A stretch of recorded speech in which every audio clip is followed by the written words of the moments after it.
ಎಂತ ಗೊತ್ತುಂಟಾ, ಅವರು ಇಂಜಿನಿಯರ್ನವರದ್ದು ಸ್ವಲ್ಪ ತಪ್ಪು ಇದರಲ್ಲಿ. ಒಂದು ಡ್ರೈನೇಜ್ ಫಸ್ಟಿಗೆ ಮಾಡಿ ಆಮೇಲೆ ರೋಡ್ ಮಾಡೋದು ಬಿಟ್ಟು ಈಗ ಅದು ಆ ಸೈಡ್ ಇದು ನೋಡಿ, ಈ ಸೈಡ್ ಈಗ ಕೇಬಲ್ ಹಾಕಬೇಕು ಅಂತ ಹೇಳಿ ಅದು ಸೈಡ್ ಅಲ್ಲಿ ಬಿಟ್ಟಿದ್ದಾರೆ ನಿಮ್ಮ ಕಾಂಕ್ರೀಟ್ ರೋಡ್ ಇದು. ಅದರಲ್ಲಿ ಈ ಬ್ರಿಡ್ಜ್ ಹತ್ರ ನೋಡಿ, ಲೆಫ್ಟ್ ಸೈಡ್ ಮತ್ತು ರೈಟ್ ಸೈಡ್ ಎರಡೂ ಸೈಡ್ ಹಂಗೆ ಆಗಿದೆ ಅಂತ.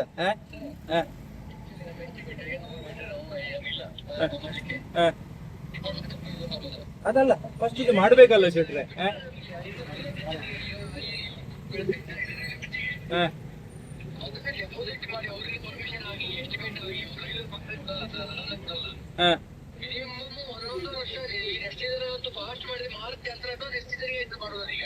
ಹೌದು, ಬ್ರಿಡ್ಜ್ ಇದ್ದು ಈ ಅಲ್ಲ ನಾವು ನೀವು ಅದು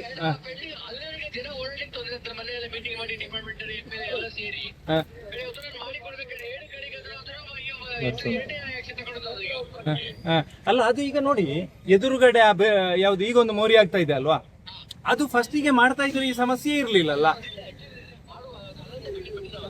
ಯಾವ್ದು ಮಾಡುದಿಲ್ಲ ಅಂತ ಅದಲ್ಲ, ಮತ್ತೆ ಪುನಃ ಈಗ ಯಾಕೆ ಶುರು ಮಾಡಿದ್ದು?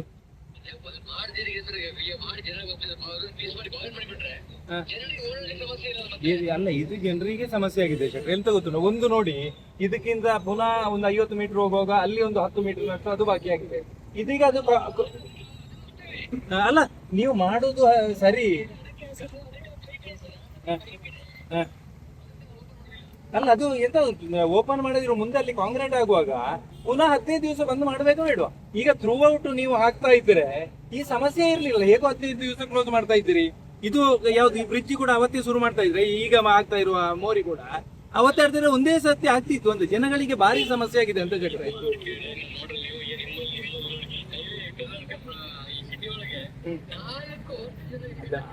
ಕಲ್ಲಡ್ಕಕ್ಕೆ ಮತ್ತು ಇದಕ್ಕೆ ಹೋಗ್ಲಿಕ್ಕೆ ಮಾಡ್ಲಿಕ್ಕೆ ಆಗ್ತದ? ಅಲ್ಲ, ಅಲ್ಲಿದ್ದು ಅದು ಬಿಡಿ, ಅದು ಅದೇ ನಾನು ನೋಡಿ ಮೊನ್ನೆವರು ಈಗ ಒಂದು 4-5 ದಿವಸದಲ್ಲಿ ಮಳೆ ಬಿಟ್ರೆ, ಇದಕ್ಕಿಂತ ಮೊದಲು ಮಳೆ ಬಿಟ್ಟೇ ಇತ್ತು. ನೀವು ಸ್ವಲ್ಪ ರಾತ್ರಿ ಪಾಳಿಯಲ್ಲಿ ಕೆಲಸ ಮಾಡ್ತಾ ಇದ್ರೆ ಇದು ಸಮಸ್ಯೆ ಇರ್ಲಿಲ್ಲ, ಬೇಗ ಆಗ್ತಿತ್ತು ಅಂತ.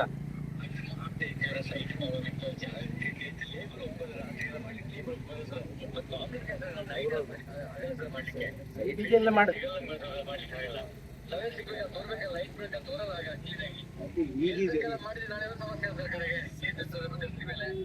ಈಗಿನ ಟೆಕ್ನಾಲಜಿ ಎಂತದ್ದು ಸಮಸ್ಯೆ. ಆ ಸೈಡಿಗೆ ಎಂತ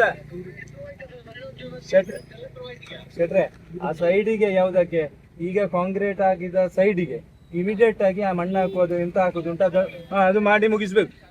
ಇನ್ನು ಎಂತ ಗೊತ್ತುಂಟಾ, ಇನ್ನು 4-5 ದಿವಸ ಅಂತೇಳಿ ಹೋದ್ರೆ ಪುನಃ ಇಲ್ಲಿ ರೋಡ್ ಬ್ಲಾಕ್ ಮಾಡಿದ್ದು ಅದು ಇಮಿಡಿಯೇಟ್ ಮಾಡಿಬಿಡಿ. ಮತ್ತೊಂದು ಅದು ಪೀಸ್ ಮತ್ತು ಇದು ಯಾವುದು ನಿಮ್ಮ ಈಗ ಆಗುವಂತದ್ದು ಯಾವ್ದು ಮೋರಿ ಉಂಟಲ್ಲ, ಅದು ಕೂಡ ಇಮಿಡಿಯೇಟ್ ಒಂದೇ ಸಲ ಮಾಡಿ. ಇನ್ನು ಅರ್ಧ ಮಾಡಿ ಅರ್ಧ ಓಪನ್ ಮಾಡುದು.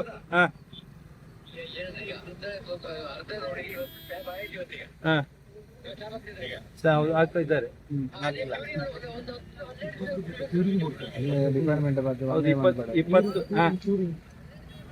ಅಲ್ಲ, ಎಂತ ಗೊತ್ತುಂಟಾ, ಈಗ ಮೊನ್ನೆ ಅಲ್ಲಿ ಡೈವರ್ಷನ್ ಮಾಡಿ ರೋಡ್ ಬಿಟ್ಟಿದೆ. ನಿಮಗೆ ಇದನ್ನು ಕ್ಲಿಯರ್ ಮಾಡಿದ್ದು ಆದ ನಂತರ ಓಪನ್ ಮಾಡಬಹುದಿತ್ತು ಅಂತ ಹೇಳಿ ಅರ್ಧ ಇಲ್ಲಿ ಅಲ್ಲಿವರೆಗೆ ಬರುದು, ಅಲ್ಲಿಂದ ಪುನಃ ತಿರುಗಿ ಹೋಗುವ ಯೋಟ್ ಆಗ್ತದೆ ಅಂತ ಹೇಳಿದ್ರೆ ಅದು ಸ್ವಲ್ಪ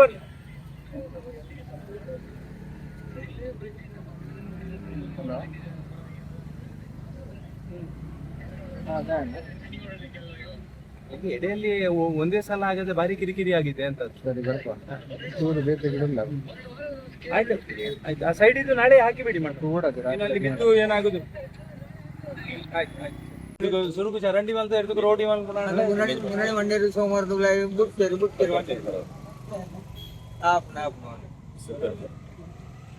ಯಾವ ಕಡೆ ಇದ್ದೀರಿ ಸಿಗೋರ್ರೆ? ಎಲ್ಲಿ ಇದು ಎಲ್ಲ ಈ ಸೈಡ್ ಎಲ್ಲ ಫಿಲ್ಅಪ್ ಮಾಡುವಂತದ್ದು ಯಾವಾಗ ಮಾಡ್ತೀರಿ ನೋಡಿ. ರೋಡ್ ಇದು ಮಾಡುವಾಗ ನೀವು ಚರಂಡಿದ್ದು ಶುರುವಿಗೆ ಮಾಡದೆ ರೋಡ್ ಶುರುವಿಗೆ ಮಾಡಿ ಆನಂತರ ಚರಂಡಿ ಸೈಡ್ ಅಲ್ಲಿ ಬಿಟ್ಟು ಅಲ್ಲಿ ಬಿದ್ದರು ಯಾರಾದ್ರೂ ಸತ್ರೆ ಎಂತ ಯಾರು ಜವಾಬ್ದಾರಿ ಇವರೇ? ನೀವು ಇಷ್ಟೆಲ್ಲ ಗೊತ್ತಿದ್ದುಕೊಂಡು ಇಂಜಿನಿಯರ್ಗಳು ಈ ರೀತಿ ಮಾಡಿದ್ರೆ ಇದು ಅವೈಜ್ಞಾನಿಕ ಕಾಮಗಾರಿ ಅಂತೇಳಿ ಇದನ್ನು ಕನ್ಸಿಡರ್ ಮಾಡಿ ಬಂದ್ ಮಾಡುವ ವ್ಯವಸ್ಥೆ ಆಗಬೇಕಾಗುತ್ತೆ. ಜನರದ್ದು ಸಮಸ್ಯೆ ಗೊತ್ತುಂಟಲ್ಲ, ನೋಡಿ ಅಲ್ಲಿ ಎದುರುಗಡೆ ಅಲ್ಲಿ ಒಂದು 10-20 ಮೀಟರ್ ನೀವು ಬಿಟ್ಟಿದ್ದೀರಿ, ಅದನ್ನು ಪುನಃ ಕಾಂಕ್ರೀಟ್ ಆಗುವಾಗ ಪುನಃ ರೋಡ್ ಬ್ಲಾಕ್ ಮಾಡಬೇಕು. ಎಷ್ಟು ಸಲ ಅಂತೇಳಿ ಜನರಿಗೆ ಉಪದ್ರ ಕೊಡುದು ಅಂತೇಳಿ ನೀವು ಅಲ್ಲ, ಇನ್ನು ಕಾಂಕ್ರೀಟ್ ಆಗುವಾಗ ಬ್ಲಾಕ್ ಮಾಡೋದು ಎಲ್ಲಿ ಹೋಗ್ತದೆ? ಅಲ್ಲಿಗ ರಾಮಭಟ್ರ ಕೆಳಗೆ ರೋಡ್ ಮೇಲೆ ಕನೆಕ್ಷನ್ ಆಗ್ತದಲ್ಲ, ಅಲ್ಲಿಗ 10 ಮೀಟರ್ನಷ್ಟು ಬಿಟ್ಟದನ್ನು ಕಾಂಕ್ರೀಟ್ ಆಗುವಾಗ ಅದನ್ನು ಕ್ಯೂರಿಂಗ್ ಆಗ್ಲಿಕ್ಕೆ ನೀವು ಬಂದ್ ಮಾಡ್ಲೇಬೇಕಲ್ಲ. ಅದು ನೋಡಿ ಈಗ ಎಷ್ಟು ದಿವಸ ಆಯ್ತು ಒಟ್ಟಿಗೆ ಅದನ್ನು ಒಂದು ಸೈಡಿಂದ ಆದ್ರೂ ಮಾಡ್ತಾ ಇದ್ದಾರೆ.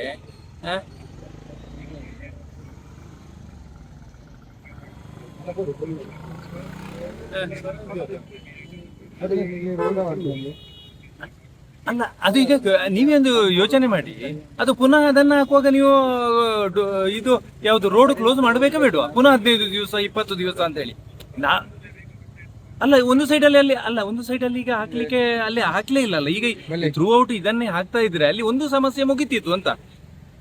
ಅದು ಸ್ವಲ್ಪ ಎಂತ ಗೊತ್ತುಂಟ, ನೀವು ಇಂಜಿನಿಯರ್ಗಳು ಸ್ವಲ್ಪ ಕರೆಕ್ಟ್ ಆಗಿ ಹ್ಯಾಂಡಲ್ ಮಾಡೋದಿದ್ರೆ ಇದು ಸಮಸ್ಯೆ ಆಗೋದು ಹೀಗೆ ಅಂತ. ಮತ್ತೆ ಎಲ್ಲರೂ ಹೇಳುದು, ಬಾಕಿಯವರನ್ನು ಯಾರನ್ನು ಹೇಳುವುದಿಲ್ಲ, ಇಂಜಿನಿಯರ್ ಯಾರು, ಅವರು ಏನು ಮಾಡಿದ್ದು ಅಂತ ಹೇಳಿ ಕೇಳುದು ಅಂತ. ಅದು ಈ ಕಡೆ ಈ ಸೈಡ್ ಯಾವುದು ರೋಡಿನ ಸೈಡ್ ಇದ್ದು ಚರಂಡಿ ಉಂಟಲ್ಲ, ಅದನ್ನಾದ್ರೂ ಫಿಲ್ಅಪ್ ಮಾಡಿ. ಇನ್ನು ಹೋಗ್ಲಿಕ್ಕೆ ಅಲ್ಲಿ ಸ್ಕೂಟರ್ ಅಲ್ಲಿ ಬಿದ್ರೆ ಸಾಯುವ ವ್ಯವಹಾರ ಅಂತ ಇದು. ಇದು ಸುಮ್ಮನೆ ಜನಗಳು ರೊಚ್ಚಿಗೇಳುವ ಮೊದಲು ಇದನ್ನು ಸರಿ ಮಾಡುವುದು ಒಳ್ಳೇದು ಇಂಜಿನಿಯರ್. ಅದನ್ನ ಆಚೆದ್ದು ಕೂಡ ಒಂದು ಸೈಡ್ ಅಲ್ಲಿ ಹೋಗುವಾಗೆ ಮಾಡಿ, ಒಂದು ಕ್ಲಿಯರ್ ಇಮಿಡಿಯೇಟ್ ಮಾಡಿ ಅಂತ. ಇದೀಗ ಕಾಂಟ್ರಾಕ್ಟ್ ಯಾರಿಗೆ ಈ ರೋಡ್ ಇದು ಫುಲ್ಲ? ಅವರು ಸಬ್ಬು ಕೊಟ್ಟಿದ್ದಾರೆ, ಅವರೇ ಮಾಡ್ತಾ ಇದ್ದಾರೆ ನೋಡಿ. ಅವರನ್ನು ಸ್ವಲ್ಪ ಕರೆಸಿ ಅದನ್ನು ಇಮಿಡಿಯೇಟ್ ಮಾಡುವಾಗೆ ನೋಡಿ. ಅದು ಆ ಸೈಡ್ ಇದೆಲ್ಲ ಫಿಲ್ಅಪ್ ಮಾಡಿ, ಅದಕ್ಕೆ ಇನ್ನು ಕಾಯಬೇಡಿ ಅಂತ. ರಸ್ತೆ ಅದು ಈ ಸೈಡಿಗೆ ಹೋದ್ರೆ ಇನ್ನು ಕೆಳಗೆ ಬೀಳುವ ವ್ಯವಹಾರ ಅಂತ.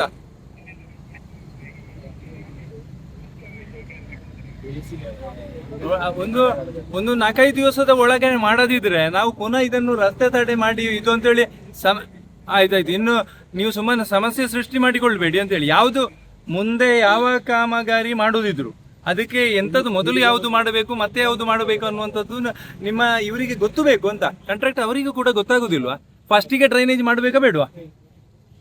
ಇದು ಕಾಂಕ್ರೀಟ್ ಆದ ನಂತರ ಪುನಃ ಇನ್ನು ಡ್ರೈನೇಜ್ ಮಾಡುದು, ನೀರು ಹೋಗ್ಲಿಕ್ಕೆ ಅಲ್ಲಿ ಜಾಗ ಇಲ್ಲ ನೋಡಿ ಸ್ವಲ್ಪ ಅವರಿಗೆ.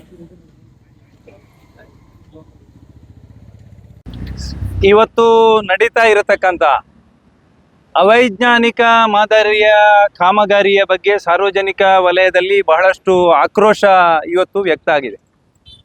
ಇಂಜಿನಿಯರ್ಗಳು ಕೂಡ ಯಾವುದು ಆರಂಭದಲ್ಲಿ ಮಾಡಬೇಕು ಅದನ್ನು ಬಿಟ್ಟು ಕಾಂಕ್ರೀಟ್ ರೋಡ್ ಆದ ನಂತರ ಡ್ರೈನೇಜ್ ಮಾಡುವಂಥದ್ದು, ಅಲ್ಲಿ ಆ ಕಾಂಕ್ರೀಟಿನ ಸೈಡಲ್ಲಿ ಮತ್ತೆ ಕೇಬಲನ್ನು ಮತ್ತೆ ಕಾಮಗಾರಿ ಆಗಿರೋ ಕಾಂಕ್ರೀಟ್ನ ನಂತರ ಹಾಕುವಂಥದ್ದು, ಈ ರೀತಿಯ ಕೆಲವೊಂದು ಎಡವಟ್ಟಿನಿಂದಾಗಿ ಇವತ್ತು ಸಾರ್ವಜನಿಕರ ರಸ್ತೆ ಸಂಚಾರಕ್ಕೆ ಇವತ್ತು ಬಹಳಷ್ಟು ಸಮಸ್ಯೆಗಳು ಉದ್ಭವಿಸಿರುವಂತಹ ಹಿನ್ನೆಲೆಯಲ್ಲಿ ನಾವು ಇವತ್ತು ಇಲಾಖೆಯ ಅಧಿಕಾರಿಗಳನ್ನ ಸಂಪರ್ಕ ಮಾಡಿ ಇವತ್ತು ಕೆಲಸವನ್ನ ನಿರ್ವಹಿಸ್ತಾ ಇರತಕ್ಕಂಥ ಗುತ್ತಿಗೆದಾರರನ್ನ ಕೂಡ ಇವತ್ತು ಮಾತಾಡಿದ್ದೇವೆ.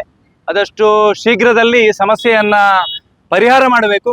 ಮುಂದಿನ ದಿವಸಗಳಲ್ಲಿ ಇಂಜಿನಿಯರ್ಗಳು ಎಲ್ಲರೂ ಕೂಡ ಅವೈಜ್ಞಾನಿಕವಾಗಿರತಕ್ಕಂಥ ವ್ಯವಸ್ಥೆಯನ್ನ ಬಿಟ್ಟು ಆ ಭಾಗದಲ್ಲಿ ಯಾವ ರೀತಿಯ ಕಾಮಗಾರಿಗಳನ್ನ ಮಾಡಬೇಕು ಅನ್ನತಕ್ಕಂಥ ಆರಂಭದಲ್ಲಿ ಅವರು ಎಲ್ಲ ಕೆಲಸ ಕಾರ್ಯವನ್ನು ನಿರ್ವಹಿಸಿದ್ರೆ ಈ ರೀತಿಯ ಸಮಸ್ಯೆಗಳು ಉದ್ಭವ ಆಗ್ಲಿಕ್ಕೆ ಸಾಧ್ಯ ಇಲ್ಲ. ಗುತ್ತಿಗೆದಾರರನ್ನು ಕೂಡ ಸಂಪರ್ಕ ಮಾಡಿದ್ದೇವೆ. ನಾಳೆಯಿಂದ ಆ ಕಾಂಕ್ರೀಟಿನ ಸೈಡಿಗೆ ಮಣ್ಣು ಹಾಕುವತಕ್ಕಂಥ ವ್ಯವಸ್ಥೆಯನ್ನ ನಾಳೆಯೇ ಮಾಡಿ ಮುಗಿಸ್ತೇವೆ ಅನ್ನತಕ್ಕಂಥ ವಿಚಾರವನ್ನ ನಮ್ಮ ಜೊತೆಗೆ ತಿಳಿಸಿದ್ದಾರೆ. ಇವತ್ತು ಇಂಜಿನಿಯರ್ ಕೂಡ ಈ ಕಾಮಗಾರಿಗೆ ವೇಗವನ್ನು ಹೆಚ್ಚಿಸುವಂತಹ ದೃಷ್ಟಿಕೋನದಿಂದ ರಾತ್ರಿಯೂ ಕೂಡ ಕಾಮಗಾರಿಯನ್ನ ಮಾಡಿ ತಕ್ಷಣ ಮುಗಿಸ್ತೇವೆ ಅನ್ನತಕ್ಕಂಥ ಮಾತುಗಳನ್ನ ಹೇಳಿದ್ದಾರೆ. ಆದಷ್ಟು ಶೀಘ್ರದಲ್ಲಿ ಸಮಸ್ಯೆಗಳು ಪರಿಹಾರ ಆಗಬೇಕು. ಈ ತಾಲೂಕು ಮತ್ತೆ ಅಭಿವೃದ್ಧಿಯನ್ನ ಕಾಣಬೇಕು ಅನ್ನುವಂಥ ಯೋಚನೆ ಅಡಿಯಲ್ಲಿ ಇಂಜಿನಿಯರ್ಗಳು ಮತ್ತು ಗುತ್ತಿಗೆದಾರರು ಒಂದಷ್ಟು ಅವರ ಕೆಲಸ ಕಾರ್ಯಗಳಿಗೆ ವೇಗವನ್ನು ಕೊಡತಕ್ಕಂಥ ವ್ಯವಸ್ಥೆಯನ್ನ ಮಾಡಬೇಕು ಅನ್ನುವಂಥ ವಿನಂತಿಯನ್ನು ಕೂಡ ಈ ಸಂದರ್ಭದಲ್ಲಿ ನಾನು ಮಾಡ್ತಾ ಇದ್ದೀನಿ. ಅದೇ ಈಗ ಅವರು ಬೇರೆ ಬೇರೆ ಕಾರಣಗಳನ್ನು ಹೇಳ್ತಾರೆ. ಯಾರು ಗುತ್ತಿಗೆದಾರರ ವಿಜಯಾನಂದ ಶೆಟ್ಟರೊಟ್ಟಿಗೆ ಮಾತಾಡಿದಾಗ ಬೇರೆ ಬೇರೆ ಕಾರಣಗಳನ್ನು ಹೇಳ್ತಾರೆ. ಇಂಜಿನಿಯರ್ಗಳು ಮಾತಾಡುವಾಗ ಅವರು ಕೂಡ ಬೇರೆ ಬೇರೆ ಅವರ ಸಮಸ್ಯೆಗಳನ್ನ ಹೇಳ್ತಾರೆ. ಇಬ್ಬರ ಜೊತೆಗೂ ಕೂಡ ಹೊಂದಾಣಿಕೆ ಇಲ್ವಾ ಅನ್ನುವಂಥ ವ್ಯವಸ್ಥೆ ಇವತ್ತಿನ ಈ ಕಾಮಗಾರಿ ನಡೆಯುವಂತಹ ಸಂದರ್ಭದಲ್ಲಿ ನಮಗೆ ವ್ಯಕ್ತ ಆಗ್ತಾ ಇದೆ. ಅದಕ್ಕೋಸ್ಕರ ಇಂಜಿನಿಯರ್ ಮತ್ತು ಗುತ್ತಿಗೆದಾರರು ಒಟ್ಟಿಗೆ ನಿಂತು ಇದನ್ನ ಈ ಅವ್ಯವಸ್ಥೆಯನ್ನ ಪರಿಹರಿಸತಕ್ಕಂತ ವ್ಯವಸ್ಥೆಯನ್ನ ಶೀಘ್ರದಲ್ಲಿ ಮಾಡಬೇಕು ಅನ್ನುವಂಥದ್ದನ್ನು ಮಾತ್ರ ಈ ಕ್ಷೇತ್ರದ ಜನತೆಯ ಪರವಾಗಿ ಅವರಲ್ಲಿ ನಾನು ಹೇಳಿಕೊಂಡಿದ್ದೇನೆ. ಗೊತ್ತಿಲ್ಲ, ಶಾಸಕರು ಅವರ ಕೆಲಸವನ್ನ ಅವರು ಮಾಡಬೇಕು. ಇವತ್ತು ಕಾಮಗಾರಿಗೆ ವೇಗವನ್ನ ಕೊಡುವಂತ ಮತ್ತು ಇಂಜಿನಿಯರ್ಗಳ ಮುಖಾಂತರ ಸಮರ್ಪಕವಾಗಿ ಅದನ್ನ ಆ ಕಾಮಗಾರಿಯ ಬಗ್ಗೆ ಮೊದಲೇ ಇಂಜಿನಿಯರ್ ಯಾವ ರೀತಿ ಅದನ್ನು ಎಸ್ಟಿಮೇಟ್ ಮಾಡಬೇಕು ಅದನ್ನು ಮಾಡುವಂತ ವ್ಯವಸ್ಥೆಗೆ ಒಂದಷ್ಟು ಅವರು ಕೂಡ ಒತ್ತಡವನ್ನ ಹಾಕಬೇಕು ಅನ್ನುವಂಥದ್ದು ಈ ಸಂದರ್ಭದಲ್ಲಿ ನಾನು ವಿನಂತಿ ಮಾಡ್ತೇನೆ. ಸರ್, ಗಡುವು ಏನಾದ್ರು ಕೊಟ್ಟಿದ್ದೀರಾ? ಅಂದ್ರೆ ವಾಟ್ ನೆಕ್ಸ್ಟ್? ತಕ್ಷಣ ಈಗಾಗಲೇ ಆಗಿರತಕ್ಕಂತ ಕಾಮಗಾರಿಯ ಕಾಂಕ್ರೀಟಿನ ಸೈಡಿಗೆ 2 ಸೈಡಿಗೆ ಕೂಡ ಮಣ್ಣನ್ನು ಹಾಕಿ ಮುಚ್ಚಬೇಕು ಅನ್ನುವಂತ ವಿಚಾರವನ್ನು ಅತ್ಯಂತ ಸ್ಪಷ್ಟವಾಗಿ ಅವರ ಜೊತೆಗೆ ಹೇಳಿದ್ದಾರೆ. ಅವರ ಅಸಿಸ್ಟೆಂಟ್ ಇಲ್ಲಿದ್ದಾರೆ ಮಹಾದೇವ್ ಅವರು ನಾಳೆಯಿಂದ ಆರಂಭ ಮಾಡಿ ನಾಳೆ ಸಂಜೆ ಒಳಗೆ ಅದನ್ನ ಮುಗಿಸ್ತೇವೆ ಅನ್ನತಕ್ಕಂತ ಮಾತನ್ನ ಹೇಳಿದ್ದಾರೆ. ಅದನ್ನ ಅವರು ಪಾಲನೆ ಮಾಡಬೇಕು ಅನ್ನುವಂತ ವಿಚಾರವನ್ನು ಈ ಸಂದರ್ಭದಲ್ಲಿ ಹೇಳ್ತೇನೆ. ನಿಖರ ಸುದ್ದಿ, ಸದಭಿರುಚಿಯ ಕಾರ್ಯಕ್ರಮ. ನೀವು ನೋಡ್ತಾ ಇದ್ದೀರಾ ಕಹಳೆ ನ್ಯೂಸ್, ಸಮಾಜದ ಜಾಗೃತಿಗಾಗಿ ವಸ್ತುನಿಷ್ಠ ವರದಿ.